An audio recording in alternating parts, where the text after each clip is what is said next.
A Nicolás González Casares es eurodiputado socialista y miembro de la Comisión de Industria, Innovación y Energía del Parlamento Europeo. Nicolás, buenas tardes. Buenas tardes. Bueno, te pregunto primero por la última... Esas noticias de actualidad, nos están llegando varios flashes. Putin diciendo que los países tienen que pagar el gas en rublos, los países europeos diciendo que lo van a pagar en euros. ¿Qué tipo de distorsiones puede crear esto en el suministro? ¿A dónde crees que está realmente ese debate? Porque Putin quiere seguir apoyando su moneda, quiere seguir apoyando su mercado energético, pero a los países europeos cada vez se les está haciendo más complicada la situación. Bueno, desde luego, probablemente esa incertidumbre se traduzca en un aumento de los precios, tristemente. Por eso era tan importante desacoplar el precio del gas de la electricidad, y hay países como Alemania o Italia que son muy dependientes y pueden sufrir más estas nuevas amenazas de Putin que estamos viendo. Ahora, si se tiene que pagar en rublos o en euros, por lo que se sabe hasta ahora, los contratos estaban firmados en diferentes monedas, pero ninguna de ellas en rublos. Parece ser que solo en euros y en dólares.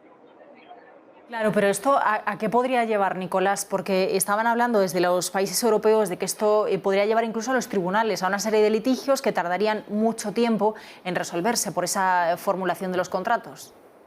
A ver, si la decisión y la voluntad de Putin es no seguir suministrando gas a Europa, buscará cualquier excusa.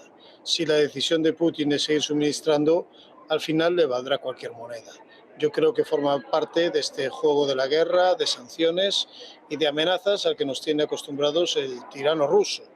Es cierto, nos está afectando la inflación, esta subida de los precios del gas acarrea otras subidas en numerosos productos, en la electricidad, y por eso es tan importante ir abandonando poco a poco la dependencia del gas ruso.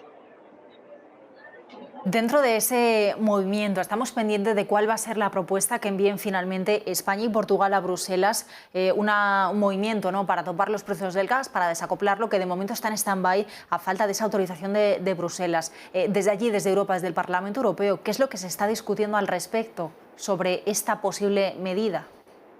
Bueno, yo le diría que hemos discutido sobre esto, pero mucho antes, porque aquí lo hemos reiterado en muchísimas ocasiones.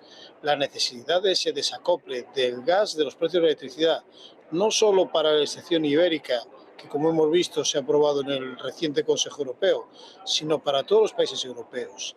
Y como siga sucediendo esto que hemos visto ahora, esto que ha ocurrido en España y en Portugal, probablemente otros países europeos quieran sumarse, porque si sigue subiendo el precio del gas, si sigue la inestabilidad provocada por Putin, es una barbaridad que sigamos enganchados en el precio del gas y el precio de la electricidad.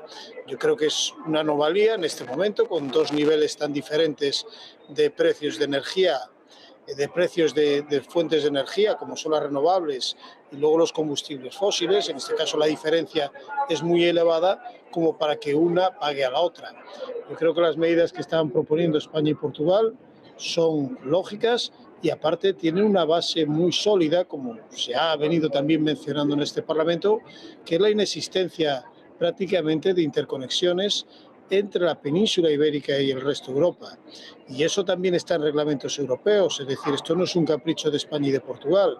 Las interconexiones entre la península ibérica y el resto de Europa tenía que estar a un nivel del 15% y apenas llegan al 3%. Por lo tanto, esto no fue un capricho, por eso está esta medida aprobada por el Consejo y esperemos a ver cómo se van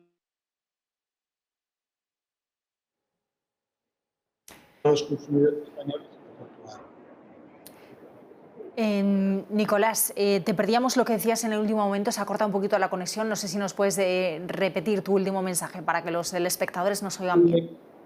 Que es muy importante para España, Portugal, ese desacople y se va a traducir en el momento que se apruebe por la Comisión en un rápido descenso de los precios en el recibo de los consumidores. Pero yo creo que este problema del acoplamiento de los precios del gas, que tiene un nivel muy elevado, mucho más que antes, del precio de las otras fuentes de energía que producen electricidad, es algo que probablemente otros países europeos empiecen a reclamar, porque está provocando daños en la economía. Y es cierto que el traslado del precio del kilovatio mayorista en el recibo español se traslada muy rápido, pero es que en los otros países europeos se están viendo cómo poco a poco también sube ese recibo y cómo se traslada la inflación. Y luego, por último, recordemos que también los precios del gas son importantísimos para el funcionamiento de la industria. Y eso sí que no lo podemos hacer de otra manera, salvo consiguiendo suministros que no sean de Rusia. Por lo tanto, en eso sí que hay que avanzar, en independizarse energéticamente de los combustibles fósiles de Rusia. Ujú. ¿Cuál crees que va a ser finalmente la fórmula para hacer ese desacople del gas?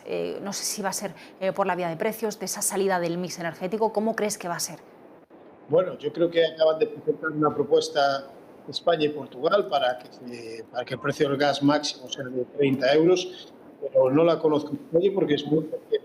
En cualquier caso, sean 30, 40, 50, lo importante es que se desacople, porque los precios del gas pueden seguir subiendo y tirando del recibo de la electricidad, y eso es algo que es en cierta manera anómalo. Y yo creo que España si lo consigue ya, es decir, hemos conseguido esa excepcionalidad, ahora vamos al detalle técnico, pero una vez aprobado veremos el beneficio real, el beneficio en los bolsillos del consumidor y es más, y reitero, creo que muchos países europeos van a empezar a reclamar esto. Sí que se espera aquí que el 28 de abril del próximo mes el regulador de la energía europeo, ACER, la agencia europea reguladora, presente un informe sobre esos diferentes niveles y sobre las anomalías o beneficios del mercado marginalista, ese por el cual pagamos la última tecnología, el precio por la última tecnología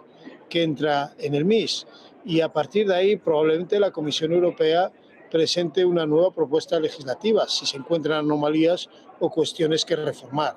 Yo creo que en esto España y Portugal están siendo la avanzadilla porque también son los países, fundamentalmente España, que llevan con propuestas sobre la mesa, sobre estos asuntos desde el verano pasado. Desde el verano pasado, cuando en España se empezó a notar ya por los consumidores esa subida de los recibos de la electricidad. Fundamentalmente entre el verano y el otoño, el mes de septiembre ya fue altamente conflictivo y ya la vicepresidenta vino aquí a Bruselas a reclamar que se tomara medidas. Algunas fueron tomadas por la Comisión, pero no todas. La más importante que esperamos se ponga en marcha ahora. Nicolás, dentro de esos planes que está haciendo al menos el gobierno español, está en el punto de mira también lo que pasará con las compañías energéticas, con el aumento de los impuestos para, bueno, pues de alguna forma cobrarles por los beneficios extraordinarios que reciben. ¿Cómo creéis que se va a ejecutar esto? Bueno, yo esos detalles de Estado miembro y del país no son de aquí, no son de la Unión Europea, no son de mi competencia. Quiero decir, nosotros tenemos que velar porque se cumplan las normas europeas y esto ya es una negociación entre el Gobierno de España y la Comisión Europea. Lo importante es que se cumplan las reglas y se cumpla lo establecido. Yo creo que hay diferentes fórmulas. La Comisión Europea puso 4 fórmulas sobre la mesa en el pasado Consejo. Algunas le gustaban más, algunas le gustaban menos. Unas iban sobre topar el precio, otros iban sobre devolver ese dinero a las centrales de gas que no era recibido, unas caían del lado de los consumidores, otras caían del lado de las eléctricas. Yo creo que entre medias habrá una solución para llevar esto a cabo. Una última cuestión, Nicolás.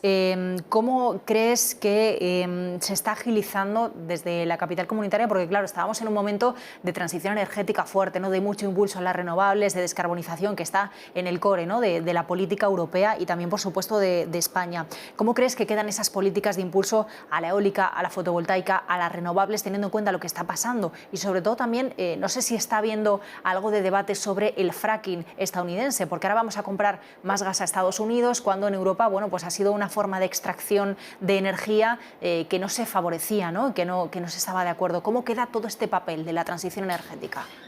Bueno, lo primero es que si la transición energética fuera más avanzada, no tendríamos este problema con el gas y los combustibles fósiles.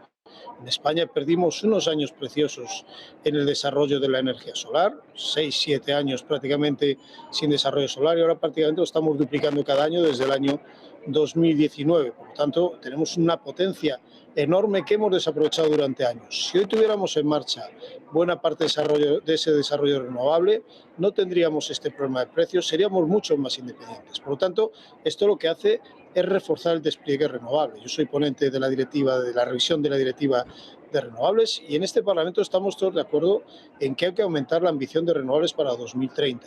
Es algo que prácticamente no se discute por ningún grupo, porque está claro que lo que no tenemos que comprar fuera es el viento y el sol. Eso ya lo tenemos. Por lo tanto, eso es lo que debemos utilizar prioritariamente. Cuando me preguntas sobre el fracking, el uso del fracking, es cierto que el gas natural licuado que proviene de los Estados Unidos proviene de la fractura hidráulica por la que se obtiene el gas, y eso es lo que en forma de gas natural licuado se traslada vía gaseros a Europa. España tiene un tercio de las capacidades de gas natural licuado de regasificación de toda Europa. Por lo tanto, España está preparado. Ahora, si tenemos que hablar de la infraestructura para conseguir el gas a través del fracking, no debemos olvidar de que es una tecnología bastante cara y bastante dolorosa para el territorio. No está abierto ese debate porque gastando la necesaria infraestructura en estos momentos para el fracking, con un desarrollo solar o eólico más potente, quizá iríamos más rápido. Y tenemos que pensar que esta utilización del gas natural licuado lo estamos utilizando ahora mucho en unos precios del gas muy elevados, con unos precios del gas muy elevados donde compensa esa fractura hidráulica. Piensen que el negocio del fracking en Estados Unidos, en lo peor de la pandemia, durante los confinamientos, prácticamente se paró y algunas empresas se arruinaron. ¿Por qué? Porque a bajos precios el fracking no es competitivo. Por lo tanto, no hay que escaparle a ese debate, pero saber todos los condicionantes, porque el precio del gas no va a estar por años a estos precios. Estamos en una coyuntura muy significativa de recuperación postpandémica, con un aumento claro de la demanda, las industrias se volvieron a poner a funcionar, China sigue su transición energética, para lo cual necesita sustituir carbón por gas, y todo eso provocó un aumento de precios. Y finalmente vino Putin, que estaba ya jugando con los suministros de gas para aumentar los precios y mejorar así su caja de resistencia para esta guerra, y eso está provocando pues esta disminución de precios en el mercado del gas.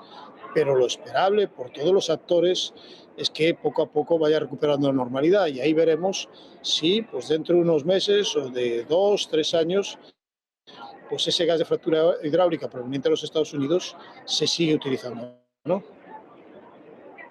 Pues Nicolás González, muchísimas gracias por atendernos y por darnos unos minutos desde el Parlamento Europeo y explicarnos, ¿no?, cuál va siendo la evolución del debate y de todas estas cuestiones. Muy buenas tardes. Muy buenas tardes.